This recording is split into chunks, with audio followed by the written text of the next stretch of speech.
بسم اللہ الرحمن الرحیم۔ السلام علیکم۔ اللہ کے رسول حضرت محمد صلی اللہ علیہ وآلہ وسلم سے ایک حدیث مروی ہے۔ یہ حدیث 6 کتابوں میں موجود ہے کہ اگر آدم کے بیٹے کے پاس دولت کی ایک وادی ہو تو وہ دوسری وادی کی بھی خواہش کرے گا، اور اگر اسے دوسری وادی بھی مل جائے تو پھر وہ تیسری وادی کی بھی خواہش کرے گا، جبکہ اس کا پیٹ صرف قبر کی مٹی ہی بھر سکتی ہے۔ انہی الفاظ کے ساتھ یہ حدیث بخاری، مسلم، سنن ابن ماجہ، مسند احمد اور سلسلۃ الصحیحہ میں بھی آئی ہے۔ لیکن اس حدیث کے متعلق ایک بات بڑی اہم ہے، اور وہ یہ کہ اس حدیث کے متعلق ابن عباس اور زہیر بن حرب دونوں نے ایک بات کہی ہے کہ اس حدیث کے متعلق ہمیں ڈاؤٹ تھا کہ کہیں یہ قرآن کی آیت تو نہیں۔ انہوں نے ایسا کیوں کہا؟ ایسا کیا تھا اس حدیث نبوی میں؟ کیونکہ بظاہر تو یہ ایک انسانی فطرت سے متعلق بات لگتی ہے کہ انسان بڑا لالچی ہے، حریص ہے۔ اسے اگر ایک چیز مل بھی جائے تو وہ دوسری کے پیچھے لگ جاتا ہے۔ انسانی فطرت کے متعلق تو بہت ساری احادیث ہیں، تو پھر اسپیشلی اس حدیث کے متعلق صحابہ کو کیوں شک ہوا کہ کہیں یہ قرآن کی آیت تو نہیں؟ صحابہ کرام دنیا کے بہترین لوگ تھے، علم رکھنے والے لوگ تھے، اور وہ یہ بات سمجھتے تھے کہ اس حدیث میں استعمال ہوئے الفاظ وہی کہہ سکتا ہے کہ جو دنیا میں لالچ کے نام پر پیش آئے ہوئے واقعات سے واقف ہو۔ اور آج انہی واقعات میں سے ایک واقعہ میں آپ کو سنانے والا ہوں کہ جسے سن کر آپ حیران ہوں گے کہ کس طرح حدیث کے الفاظ مستقبل کے واقعات پر بالکل ٹھیک ٹھیک فٹ بیٹھیں گے۔ اور یہ واقعات سننے کے دوران آپ نے یہ الفاظ ذہن میں رکھنے ہیں کہ اگر ابن آدم کے پاس دولت کی ایک وادی ہو تو یقیناً وہ دوسری کی بھی خواہش کرے گا۔ یہ کہانی شروع ہوتی ہے آج سے کوئی 200 سال پہلے کہ امریکہ کی ریاستوں جارجیا اور مسیسپی وغیرہ میں مقامی لوگوں کے 5 قبائل رہا کرتے تھے۔ ویسے تو ان قبائل کو مسیسپین کلچر کہتے ہیں، لیکن میں اور آپ ان لوگوں کو ایک اور نام سے بھی جانتے ہیں، دی ریڈ انڈینز۔ یہ 5 قبائل امریکہ کے باقی جنگلی قبائل سے تھوڑا سا مختلف تھے، کیونکہ یورپ سے بحری جہازوں میں بھر بھر کر امریکہ آنے والے سیٹلرز یا آباد کار انہیں مہذب قبیلے کہا کرتے تھے، اور ایسا اس لیے کیونکہ یہ 5 قبائل مذہب کے کانسیپٹ سے واقف تھے، ایک سینٹرل حکومت کے کانسیپٹ سے واقف تھے، یعنی کسی قسم کی بادشاہت یا رجیم وغیرہ۔ یہ لوگ خرید و فروخت کرنا بھی جانتے تھے، اور یہاں تک کہ ان میں سے کچھ لوگ پڑھنا لکھنا تک جانتے تھے، اور ان 5 قبیلوں کے نام تھے چیروکی، مسکوگی، سیمینول، چکسا اور چوکٹا وغیرہ۔ یہ 5 قبائل مچھلیاں پکڑتے، شکار کرتے، ایک پرسکون انداز میں اپنی زندگی گزار رہے تھے کہ امریکن صدر اینڈریو جیکسن نے اچانک ایک قانون پاس کیا، the Indian removal act of 1830، اور اس قانون کے تحت امریکن حکومت نے ان تمام ریڈ انڈینز کو بول دیا کہ جارجیا اور کیرولینا کی ریاستیں خالی کر دو اور اوکلاہوما کی ریاست میں جا کر آباد ہو جاؤ۔ یہاں تک پہنچ کر یہ کہانی کوئی خاص اہم نہیں لگتی، لیکن اس قانون کے پاس ہونے کے بعد امریکن حکومت نے ریڈ انڈین سے ایک معاہدہ سائن کروایا جس کا نام تھا دا ٹریٹی آف نیو اخوٹا، اور جب ان قبائل کے کلرک جان رج نے 5 قبیلوں کی طرف سے اس معاہدے پر دستخط کیے تو آپ کو پتہ ہے اس نے کیا کہا تھا؟ اس نے کہا کہ میں نے ان لوگوں کے ڈیتھ وارنٹس پر سائن کر دیے ہیں۔ اور اس طرح شروع ہوئی 1600 کلومیٹر لمبی ایک پیدل مارچ، جس میں جارجیا اور کیرولینا کے تمام ریڈ انڈینز کو پیدل چل کر اوکلاہوما جانا تھا، اور جس کچے راستے پر وہ لوگ چل رہے تھے اس راستے کا انہوں نے اپنی زبان میں نام رکھا نونادا اولستونیی، یعنی کہ وہ پگڈنڈی جہاں ہم روئے۔ اپنی زمینوں سے نکالے جانے کے بعد جس چیز نے ان لوگوں کو سب سے پہلے آ لیا وہ بیماری تھی، کیونکہ شدید سردیوں کا مہینہ چل رہا تھا، یعنی جنوری۔ زیادہ تر ریڈ انڈینز پیدل تھے، یہ لوگ بیمار ہوئے، اور اس پر ظلم یہ کہ اپنے سفر کے دوران جب یہ بیمار ہو جاتے تو اسی بیماری کی وجہ سے انہیں راستے میں پڑنے والے کسی گاؤں یا کسی شہر میں داخل ہو کر علاج کرانے کی اجازت نہیں ملتی تھی۔ راستے میں جو دریا پڑتا وہاں کی کشتی میں جہاں عام لوکل سفید فارم سے پاکستانی حساب سے 1000 روپے لیے جاتے تھے، وہاں ان گھر بدر ہوئے ریڈ انڈین سے 11,000 روپے مانگے جاتے تھے۔ یعنی ایک تو یہ اپنے گھروں سے نکالے جانے کے بعد یہ لوگ ویسے ہی انوائرمنٹل ڈیپریویشن کا شکار ہو چکے تھے، یعنی کہ وہ ڈپریشن جو انسان کو گھر سے نکل جانے کے بعد محسوس ہوتا ہے، اور پھر اوپر سے یہ ظلم، اور اس طرح اوکلاہوما پہنچتے پہنچتے 60,000 ریڈ انڈینز اپنی جان سے ہاتھ دھو بیٹھے تھے۔ شاید آپ کو یہ تعداد اتنی بڑی نہ لگے، لیکن آج سے 200 سال پہلے یہ مسیسپین ریڈ انڈینز کی آدھی سے زیادہ آبادی تھی۔ آپ یہاں سے اندازہ کر لیں کہ اس واقعے کے بعد امریکہ میں کانسیپٹ پیدا ہو گیا تھا دا وینیشنگ انڈین، یعنی معدوم ہوتے قبائلی۔ یعنی اگر کوئی یہ کہتا کہ میں ریڈ انڈین قبیلے سے ہوں تو کوئی یقین ہی نہ کرتا اور کہتا کہ یو کی ناٹ بی انڈین، تم انڈین نہیں ہو سکتے کیونکہ انڈینز تو معدوم ہو چکے ہیں۔ اور یہ وہ وجہ ہے کہ اکثر مورخین اس واقعے کو ایک جینوسائیڈ کا نام دیتے ہیں، یعنی نسل کشی۔ اور جو لوگ اسے جینوسائیڈ نہیں مانتے وہ بھی کم سے کم اس واقعے کو ایک پیپر جینوسائیڈ ضرور کہتے ہیں، یعنی کسی گروپ یا قبیلے کو تاریخی ریکارڈز یا ڈاکومنٹ سے ایسے نکال دینا کہ تاریخ سے ان کا نام و نشان ہی مٹ جائے۔ آج اس واقعے کو ہم دا ٹریل آف ٹیئرز کے نام سے جانتے ہیں، یعنی آنسوؤں بھرا راستہ۔ اور ایک ایسا فوجی کہ جس نے ان لوگوں کو ان زمینوں سے نکالنے میں حصہ لیا تھا،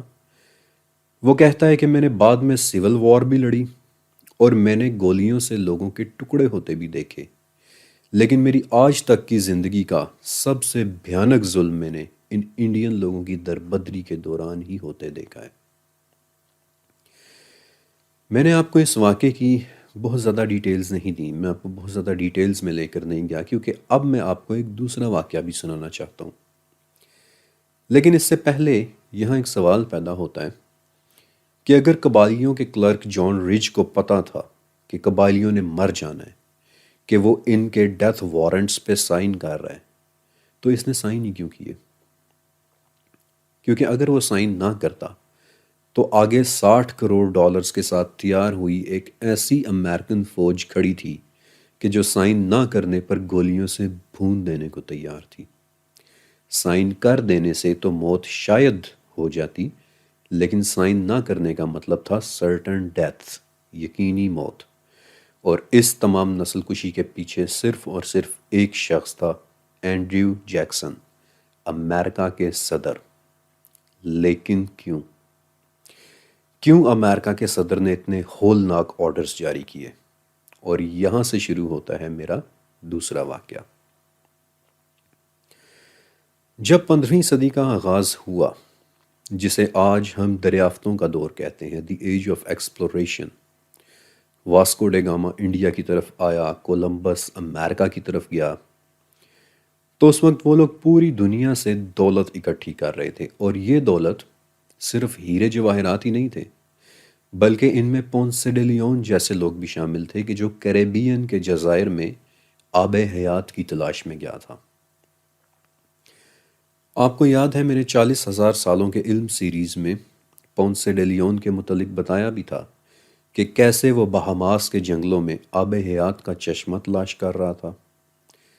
اگر آپ نے میرا وہ سیزن نہیں دیکھا تو میری 40,000 سالوں کے علم سیریز کی 14ویں قسط ضرور دیکھیے گا۔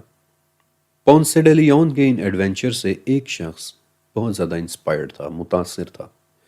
ہرنینڈو ڈی ساٹو۔ پونسے ڈے لیون سے متاثر ہو کر ڈی ساٹو نے بھی ایک سفر شروع کیا تھا، ٹورڈز دی رائزنگ سن، یعنی ابھرتے سورج کی طرف کا سفر۔ اور ہرنینڈو نے اپنے سفر کا یہ نام کیوں رکھا؟ آپ کو پتہ ہے کہ آج بھی ایسے ڈاکیومنٹس موجود ہیں کہ جن میں لکھا ہوا ہے کہ جب ڈی ساٹو امریکہ پہنچا تو اس نے دیکھا کہ ریڈ انڈینز آبشاروں میں جاتے ہیں اور سونے کی ڈلیاں لے کر باہر نکلتے ہیں، اور انہی میں سے ایک نوجوان نے ڈی ساٹو کو بتایا کہ ان کے سونا ڈھونڈنے کی ٹیکنیک کیا ہے، جسے پھر وہ لوگ پگھلاتے ہیں اور پھر صاف کر کے اپنے استعمال میں لاتے ہیں۔ اور امریکہ کے اپنے سفر میں ڈیساٹو کو 11 کلو وزنی چمکتے ہوئے سونے کا ایک پتھر بھی ملا تھا، اور اس دمکتے پتھر کی وجہ سے پھر ڈیساٹو نے اپنے سفر کا نام رکھا ٹوورڈز دی رائزنگ سن، یعنی ابھرتے ہوئے سورج کی طرف سفر، سورج کی طرح سونے سے چمکتی ہوئی سرزمین کی طرف سفر۔ اور اس بدقسمت چمکتی ہوئی سرزمین کا نام تھا جارجیا اور کیرولینا کی ریاستیں، اور اس بدقسمت سرزمین پر آباد تھے ریڈ انڈینز کے وہ 5 مہذب قبائل۔ یورپ سے لوگ جہازوں میں بھر کر سونے کا خواب آنکھوں میں سجائے جارجیا آنے لگے، اور حکومت کو مجبور کرنا شروع کیا کہ وہ ریڈ انڈین سے ان ریاستوں کو خالی کروائے، یہاں تک کہ بالآخر پریزیڈنٹ اینڈریو جیکسن نے یہ قانون پاس کر دیا کہ جارجیا اور کیرولینا میں جتنے ریڈ انڈینز ہیں وہ سب کے سب وہاں سے نکل جائیں، کیونکہ وہاں کے سونے پر اب ان کا حق تھا۔ یہاں تک کہ اینڈریو جیکسن نے $500 کا ایک ایسا نوٹ بھی چھپوایا کہ جس پر ٹریل آف ٹیئرز کے مناظر کی تصاویر بنی ہوئی ہیں، اور یورپ سے آنے والے لوگ انہیں ان کی زمینوں سے نکال رہے ہیں۔ اب آپ ایک بات نوٹ کریں کہ یہ کوئی پاور ٹولز کا دور نہیں تھا، مائننگ یا ایکسکویشن مشینری کا دور نہیں تھا، بلکہ لوگ ہاتھوں اور چھلنیوں سے آبشاروں اور ندی نالوں کی مٹی کو چھان کر سونا علیحدہ کرتے تھے، لیکن پھر بھی ہر روز 10 کلو سے زیادہ وزن کا سونا نکل رہا تھا۔ فلاڈیلفیا منٹ، یعنی کہ جہاں امریکن کرنسی چھاپی جاتی تھی، انہیں صرف 1 سال میں $500,000 سے زیادہ کا سونا ملا، کہ جو آج کے حساب سے شاید اربوں ڈالرز کی رقم بنتی ہے۔ ان لوگوں کے ریڈ انڈینز پر ایک اور ظلم کا یہاں سے اندازہ کریں کہ انہوں نے ایک لاٹری شروع کی جس کا نام تھا دی گولڈن لاٹری۔ اس میں ہر وہ شخص حصہ لے سکتا تھا کہ جو سونا نکالنے میں مصروف تھا، اور اس لاٹری کا گرینڈ پرائز کیا تھا؟ 160 ایکڑ زمین، یعنی کہ جو شخص لاٹری جیتے گا اسے 160 ایکڑ زمین ملے گی، اور گیس کریں کہ یہ زمین کس کی ہوتی تھی؟ ریڈ انڈینز کی۔ بلکہ آج بھی امریکہ میں اس دور کا ایک شہر بھی موجود ہے کہ جس کا نام ہے گولڈن، اور اسے دراصل آباد ہی گولڈن لاٹری جیتنے والے ایک شخص نے کیا تھا۔ ان لوگوں نے ریڈ انڈینز کو نہ صرف ان کی زمینوں سے نکالا، بلکہ ان کی زمینوں پر قبضے بھی کیے، ان کی نسل کشی بھی کی، بلکہ انہیں غلام بنا کر انہی کا سونا نکالنے کے کام پر بھی لگا دیا۔ یعنی ریڈ انڈین مرد کانے کھودتے اور ریڈ انڈین عورتیں اس سونے کو صاف کرتیں۔ پھر وقت کے ساتھ ساتھ سونا نکالنے کی ٹیکنیک بھی امپروو ہوتی گئی، بلاسٹ مائننگ اور ہائیڈرولک مائننگ کے طریقہ کار ڈیولپ ہوئے، کہ جس سے ان زمینوں کے اندر سے کھربوں روپے مالیت کا سونا نکلنے لگا، حتیٰ کہ ایک دن امریکہ میں سول وار شروع ہو گئی، اور تب کہیں جا کر یہ لوٹ مار رک گئی۔ لیکن میں نے کہا کہ رک گئی، ختم نہیں ہوئی۔ میں نے آپ کو اس ویڈیو کے دوران وہ حدیث ذہن میں رکھنے کا کہا تھا کہ اگر آدم کے بیٹے کے پاس ایک وادی دولت کی ہو تو وہ دوسری کی تلاش بھی کرے گا، اور ایسا ہی ہوا۔ جب جارجیا کے سونے کی وادی سے ان لوگوں کا پیٹ پھٹنے والا ہو گیا،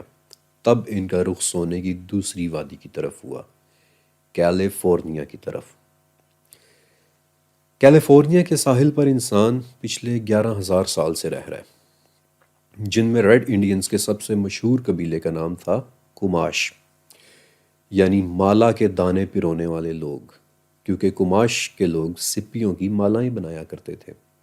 لیکن جب پتہ چلا کہ کیلیفورنیا کی وادی میں بھی سونا موجود ہے، تو ایک مرتبہ پھر سے اخباروں میں اشتہارات چھپنا شروع ہوئے کہ آؤ اور کیلیفورنیا کا سونا نکالو، اور اس طرح یورپ اور باقی دنیا کے کوئی 3 لاکھ لوگ سونا نکالنے کے لیے کیلیفورنیا پہنچ گئے، اور نہ صرف انہوں نے سونا نکالا بلکہ ریڈ انڈینز کا وہ قتل عام کیا کہ جس کی تاریخ میں کوئی دوسری مثال نہیں ملتی۔ میں نے آپ کو بتایا تھا کہ نسل کشی کے 2 طریقے ہوتے ہیں، ایک تو وہ کہ جس میں ہمیں پتہ ہوتا ہے کہ اتنے لوگوں کا قتل عام ہوا ہے، لیکن ایک ہوتی ہے پیپر جینوسائیڈ، جس میں کسی ایک نسل یا کسی ایک گروپ کو تاریخ کے اوراق سے اس طرح غائب کر دیا جاتا ہے کہ لگتا یوں ہے کہ وہ لوگ کبھی ایگزسٹ کیے ہی نہیں، اور کماش کے ساتھ بھی حکومت نے کچھ ایسا ہی کیا۔ کماش کے لوگوں کو بھی تاریخ کے اوراق سے غائب کرنے کی پوری کوشش کی گئی، لیکن ان کی نسل کشی کا ایک ٹریس مجھے پھر بھی مل ہی گیا، اور وہ یہ کہ سونے کی تلاش میں کیلیفورنیا آنے والے لوگ 49ers کہلاتے تھے، کیونکہ وہ 1849 میں کیلیفورنیا آئے تھے۔ اور جب میں نے چیک کیا تو 49ers کے آنے سے پہلے ریڈ انڈینز کی آبادی 1.5 لاکھ سے اوپر تھی، لیکن 49ers کے آنے کے بعد مجھے پرانے ڈاکیومنٹس میں کوئی 30 قتل عام ہونے کے ثبوت ملے ہیں، اور پھر ان 30 قتل عام کے بعد جب میں نے ریڈ انڈینز کی آبادی کو ڈبل چیک کیا تو وہ صرف اور صرف 16,000 رہ چکی تھی، اور یہ یقیناً ریڈ انڈینز کی کھلم کھلا نسل کشی کا نتیجہ تھا۔ اپنی ریسرچ کے دوران مجھے کچھ پرانی پینٹنگز بھی ملیں، جن میں سے ایک تصویر یہ ہے جس کا نام ہے پروٹیکٹنگ دی سیٹلرز، جس میں آپ دیکھ سکتے ہیں کہ کس طرح سیٹلرز یا آباد کار ایک سسٹمیٹک طور پر گروہوں کی صورت میں رائفلز اٹھا کر ریڈ انڈینز کا شکار کیا کرتے تھے۔ یہ تھی ایک چھوٹی سی کہانی ریڈ انڈینز کے 5 مہذب قبائل کی، وہ لوگ کہ جو مہذب ہونے کی وجہ سے جان گئے تھے کہ ہمارے سامنے ایک ایسا عفریت ہے کہ جس سے ہم لڑ نہیں پائیں گے، ایک ایسا عفریت کہ جس کا پیٹ کبھی نہیں بھرتا، ابن آدم کی وہ بھوک کہ جس نے سونے کی پوری ایک وادی کو چٹ کر لیا تھا، اور اس کے بعد پھر فوراً اس کا رخ سونے کی دوسری وادی کی طرف ہو گیا، بالکل ویسے جیسے حدیث میں آیا تھا کہ اگر ابن آدم کے پاس دولت کی ایک وادی ہو تو وہ دوسری کی بھی خواہش کرے گا۔ اس نہ ختم ہونے والی بھوک اور رائفلز کے مقابلے میں ریڈ انڈینز بیچارے کیا بدلہ لے سکتے تھے؟ 2 لاکھ سے زیادہ تو مر چکے تھے، اور جو بچے ان کے پاس رائفلز کے مقابلے میں تیر اور کمانوں سے زیادہ کچھ بھی نہیں تھا، لہٰذا انہوں نے اس طرح سے بدلہ لیا جس طرح سے وہ لے سکتے تھے، اور حالانکہ وہ بدلہ بہت چھوٹے سکیل پر لیا گیا تھا، لیکن انتہائی روتھلیس بدلہ تھا، اور میں آپ کو اس کے بارے میں بھی بتا دیتا ہوں۔ ریڈ انڈینز کا ایک اور قبیلہ تھا، یہ قبیلہ ان 5 مہذب قبائل میں سے نہیں تھا، اور اس کا نام تھا انسینراٹ، بلکہ یہ ان وحشی قبائل میں سے تھا کہ جو گھنے جنگلوں اور اونچے پہاڑوں کے درمیان رہتے تھے، غاروں میں، گھاٹیوں میں رہتے تھے، اور جب یورپین شکاری ان جنگلوں میں جاتے تو یہ لوگ عجیب موسیقی اور پرندوں جیسی آوازیں نکال کر ان شکاریوں کو اٹریکٹ کرتے، انہیں راستے سے ہٹا لیتے، یہاں تک کہ شکاری جنگل میں گم ہو جاتے، اور تب یہ لوگ ایک عجیب کام کرتے، یہ شکاری کے سامنے آتے اور اسے مدد کی پیشکش کرتے، اور اس مدد کو قبول کر لینا یورپین شکاری کی سب سے بڑی غلطی ہوتا۔ یہ لوگ شکاری کو مزید گھنے اور مزید خوفناک جنگلوں کی طرف لے جاتے، وہاں پہنچ کر انہیں درختوں سے باندھ دیتے، انہیں پتھر مارتے، اور پھر زخمی ہو چکے شکاری کو ریچھ، بھیڑیوں اور جنگلی جانوروں کے کھانے کے لیے چھوڑ دیتے۔